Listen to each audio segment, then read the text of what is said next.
What's going on, guys? We're back with my favorite topic in the whole world, man. UFOs, aliens. So today we got unidentified. This is off the History Channel. Naval pilots shocking UFO encounter, season 1. So this is basically about a commander that was in the Navy. He was in Top Gun. A lot of these big, highly commando, situations where he was, flying these $80 million crafts. And F-22 Raptors flying after UFOs. This is one of the best recounts of UFOs I've ever seen in my entire life. Now, you guys gotta understand that I've actually seen a UFO. Go back and check that out. I've seen like a metallic thing in the sky flying around like a ping pong.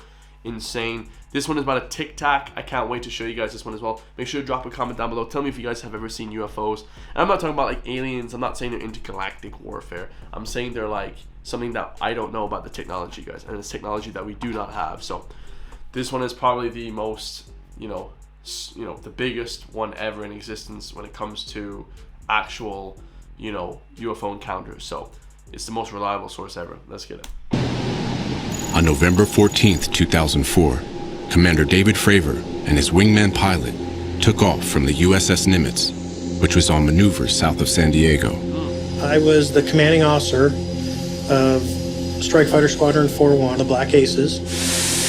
We're flying brand new Super Hornets. It was an air defense exercise, 2 good guys against 2 bad guys. Probably 70 miles, 60 miles off the coast in the gap between San Diego and Ensenada. Suddenly, the pilots are contacted by radar operators on the Princeton. The Princeton control comes up and says, we're going to suspend training. We have real-world tasking. The pilots are re-vectored to a new destination, but aren't told why. So we start heading off to the west. So they're training basically, and then they get told by the headquarters like, hey, we got to check out this other thing. The other airplane is on my left-hand side. I was the junior pilot trying to keep up with the senior pilot in the lead aircraft. We're looking, we don't see anything on our radars at all. And we're talking to each other trying to figure this out. The Princeton's Aegis Spy-1 radar system is powerful enough to track an object as small as a baseball at an altitude of 80,000 feet. Whoa, but the jet... That's a crazy radar. They're able to track a thing as small as a baseball at 80,000 feet. That's crazy, bro. are flying blind. We tried to see what was out there, which is difficult when you know what you're looking for. It's even harder when you don't know what you're looking for. So it goes down 60, 50, 40, 30, 20, gets all the way down. They get to a point where they can't separate us from the blip. They call it merge plot, which means you're in the same space as whatever you're looking for, and you got to start looking outside because the radar can't help you anymore. Oh, man. Then far below in the water, they see what looks like a plane crash or a submerging submarine. But the weapons officer in the rear seat of Fravor's jet spots something else. I hear, hey, Skipper, do you see? And as he's saying that, I notice the Tic Tac. It's white, it has no wings, it has no rotors. I go, holy, what is that? And he goes, I don't know. According to this leaked summary of the incident, contact was made here, 30 miles off the coast, 70 miles south of the US-Mexico border. At first, the strange craft stays close to the surface, moving unlike anything the pilots had ever seen. This thing would go instantaneous from one way to another, similar to if you threw a ping pong ball against a wall.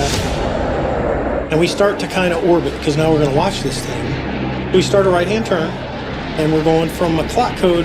The object is in the middle of the clock, and we're at 6 o'clock, and we're driving around the circle. So we get to about 9 o'clock, and it's just still doing its little erratic thing, kind of moving around this disturbance in the water.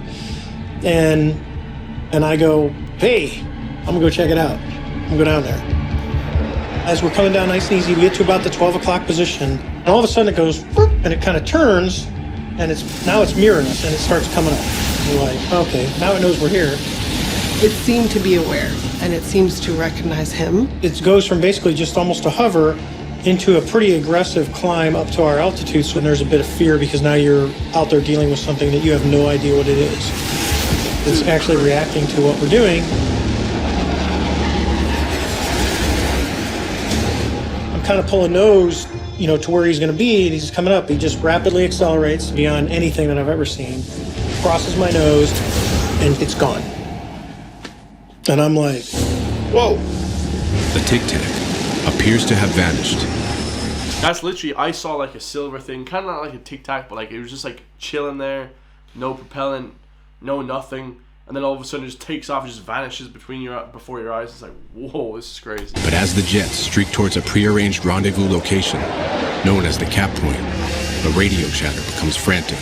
The controller from the Princeton comes up right as we're doing all this and says, "Hey, sir, you're not going to believe this."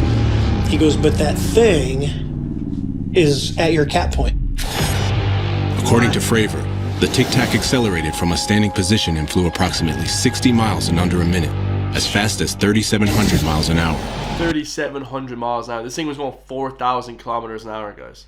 Your car only goes 100 kilometers an hour. This thing, whatever it was, it doesn't have gravity in front of it, guys. It just appears at different locations because it doesn't have a sense of gravity. It's insane, bro. I've listened to hundreds of these stories. They all seem so similar and too similar to be not true. How did the Tic Tac know the pilot's cap point? And how did it accelerate so quickly? Crazy. You got something that can So accelerate. it knew the cap point, so it was obviously listening to their conversation as well, but they weren't close to it. So how did that happen? Disappear and then show up 60 miles away. Crazy. Kind of in awe a little bit because you go, whoa, we don't have that. You know, and I'm talking, we're flying one of the premier airplanes on the planet. What was this? There is a capability out there. Don't know where it's from. Not saying it's from outer space, but not saying it's from here either. Like I said to you guys, when I saw that thing, I'm not saying it's from outer space, whatever, but, you know, we don't have that kind of technology, or at least we don't know about that kind of technology. Like, we haven't discovered that technology yet. Crazy, man. Back on the Nimitz, the pilots tell the rest of the squadron what just happened. The next crew is getting ready. So we're talking to them about this, and they're like, you gotta be kidding. They took us seriously, and the Wizzo, the guy in the back seat, said, "I'm gonna go find it." Crazy. The next jet to launch had a targeting pod with an infrared sensor and camera. It jammed the radar, but he got a lock on it. So they jammed the radar, which actually is an act of war as well. If you jam somebody's radar, you can't get a field of vision on them. You can't get a field of kilometers on them. Then that's actually an act of war as well. So. And that's the video that you see.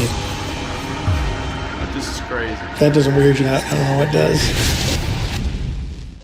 Yeah, and all of a sudden at the end it just flies to the left, and they're saying it was about 4,000 miles an hour as well, 4,000 kilometers an hour. Like, that's insane, because for it to leave the field of view of a tracking aircraft radar is insane, guys. Like, what is that? Is it an electronic craft that they're controlling? Is there somebody inside that thing? Is it like a thing that the government have created to make an illusion to seem like there's something there, like a hologram? What is it? You know what I mean? So I'd love to see what exactly they have in terms of technology. But I love you guys all, man. Let me know what you guys think. Let me know if you guys have any other UFO encounters yourselves. Incredible stuff, man. I've never seen anything like that in my whole life.